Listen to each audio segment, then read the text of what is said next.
రేపు ఎమ్మెల్సీ కూడా ఊడిపోద్ది. ఆ పరిస్థితిలో ఉన్న వ్యక్తిని కాదు కదా నేను విశాఖపట్నానికి సంబంధించి ఒక మెంబర్ ఆఫ్ పార్లమెంట్గా ఉన్నా.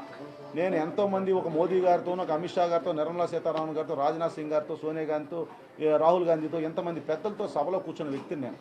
సో నాకు ఒక లాంగ్వేజ్ కంట్రోల్ అనేది ఉంది. నాకు వ్యక్తిగత దోషాలు పోయి నేను బట్టలు పెట్టి తనుతాను, నువ్వు వచ్చే బయటికి ఇలాంటి మాటలు మాట్లాడవలసిన అవసరం నాకు లేదు. అలాంటి మాటలు నేను మాట్లాడలేను.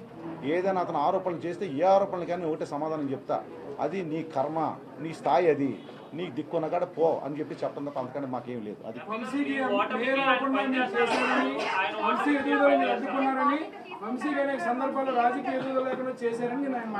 ఒక్క నిమిషం దాని కూడా చెప్తాను. అతను ఒక అసమర్థ రాజకీయ నాయకుడు, సమర్థమైన రాజకీయ నాయకుని ఎవరు అడ్డుకోలేరు. సమర్థత ఉన్న రాజకీయ నాయకుడిని, సమర్థత ఉంటే ఎవరైనా పార్టీ గౌరవిస్తుంది, ప్రజలు గౌరవిస్తారు, ఉన్నత స్థానంలో కూర్చోబెడతారు. అర్థమైందండి. అసమర్థ రాజకీయ నాయకుడిని అసమర్థతతోనే అతని కింద దిగిపోతూ ఉంటాడు. అతనికి గెలలేపోయాడు. 2009లో సీట్ ఇస్తే గెలలేపోయాడు, 2014లో గెలలేపోయాడు, 2019లో సీటే తెచ్చుకోలేకపోయాడు, 2021లో అతను అసమర్థతను చూసి అతను మేయర్ని చేస్తే విశాఖపట్నం పరిస్థితి ఏంటని చెప్పేసి మేయర్ ముఖ్యమంత్రి గారు ఇచ్చి ఉండకపోవచ్చు. నేను చెప్తే విశాఖపట్నం మేయర్ని డిసైడ్ చేసి ముఖ్యమంత్రి గారు నేను అనుకోవట్లేదు. ఆయనకు ఒక ఆలోచన ఉంటుంది. అక్కడ ఎవరైతే ఒక ఇంటెలిజెన్స్ రిపోర్ట్స్ ఉంటాయి, ఎవరైతే ఏ విధంగా పనిచేస్తారని ఒక రిపోర్ట్స్ ప్రకారం వాళ్ళు డిసిషన్ తీసుకుంటారు.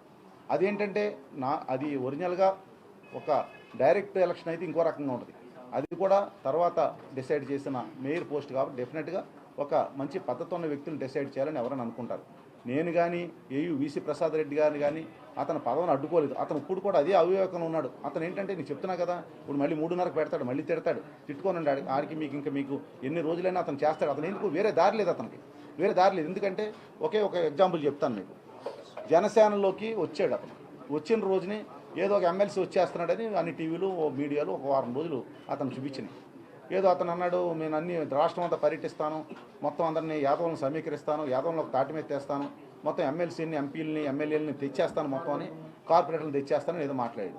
తీరా చూస్తే ఒక ఎమ్మెల్యే కాదు కదా, ఒక ఎమ్మెల్సీ కాదు కదా, ఎంపీ కాదు కదా, కార్పొరేటర్ కూడా అతనితో వెళ్ళలేదు ఈరోజు.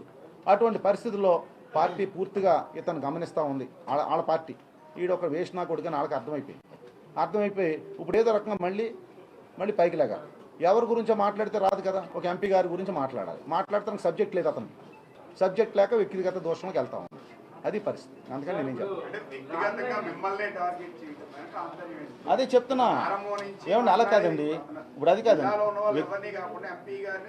అది చెప్తున్నా కదా. వ్యక్తి ఏమండి 2019లో అతనికి ఎమ్మెల్యే టికెట్ ఇవ్వకుండా అడ్డుపట్టానంటే అతను డౌట్ అండి. ఫస్ట్ అసలు బేసిక్గా అతనికి అక్కడికి అనుమానం స్టార్ట్ అయిందండి. అతనికి 2019లో అతనికి ఎమ్మెల్యే టికెట్ ఇవ్వకుండా అడ్డుకున్నానని అతని ఆలోచన.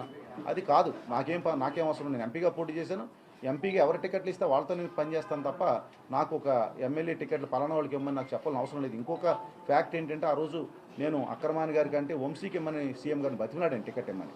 ఎందుకంటే అప్పుడు 2 సార్లు పోటీ చేస్తున్నాడు, ప్రజలకందరూ పరిచయాలు ఉన్నాయి, ఎలక్షన్ దగ్గరికి వచ్చేసింది, ఇప్పుడు మళ్ళీ కొత్త వాళ్ళని తీసుకొస్తే ఇబ్బంది అవుతుందని నాకు వేరే ఉద్దేశం ఏం కాదు.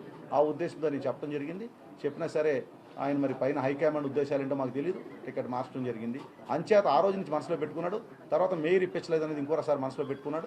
దాంతో నా మీదే కక్ష కట్టి నా మీద ఆరోపణలు చేయాలని ఆలోచన అతను చేస్తున్నాడు. అది అతని అమాయకత్వం, అతని మూర్ఖత్వం. ఇంకంతకంటే ఇంకేం చెప్పలేదు. అదే కదా అతను అమ్మ అదే చెప్తున్నా. అతని అమాయకత్వానికి నేను ఏమనాలి, జాలి పడతా ఉన్నది అతని అమాయకత్వానికి. ఎవరండి ఎంపీగా గెలిచా? ఆయన 15 సంవత్సరాల రాజకీయాల్లో ఏం చేసినా అడగండి. పోనీ 21వ వార్డుకి కార్పొరేటర్గా ఎన్నికయ్యాడు, ఏ రోజన్నా వార్డులో అడుగుపెట్టాడు అడగండి. పోనీ వెలగపూడి గారు 15 సంవత్సరాలు ఏం చేశారు అడగండి. కాన్స్టిట్యున్సీకి మా స్థాయి వరకు ప్రతిదీ ఈవేళ ప్రజలకు సేవ చేశాం, ప్రతి ఒక్కరి సేవ చేసాం. మీ మీడియా మిత్రులందరూ తెలుసు. ఏంటిది 5 ఏళ్ళు ఏం చేస్తాం? మొత్తం అన్నీ చేసామండి. ఇవాళ ఏ వార్డుకి వెళ్ళినా, ఏ రోడ్లు చూసినా మరి మా పాత్ర ఉంటుంది కదా ఎంపీగా. మాకు దాంట్లో ఏ రోడ్డు కానీ, ఏ డ్రైన్ కానీ, ఏదైనా ఏ బిల్డింగ్ కానీ అన్నీ మా పాత్ర ఉంటుంది మెంబర్ ఆఫ్ పార్లమెంట్గా. థ్యాంక్ యూ అండి. మీడియా మిత్రులందరూ నమస్కారం. Thank you much. All of you thank you.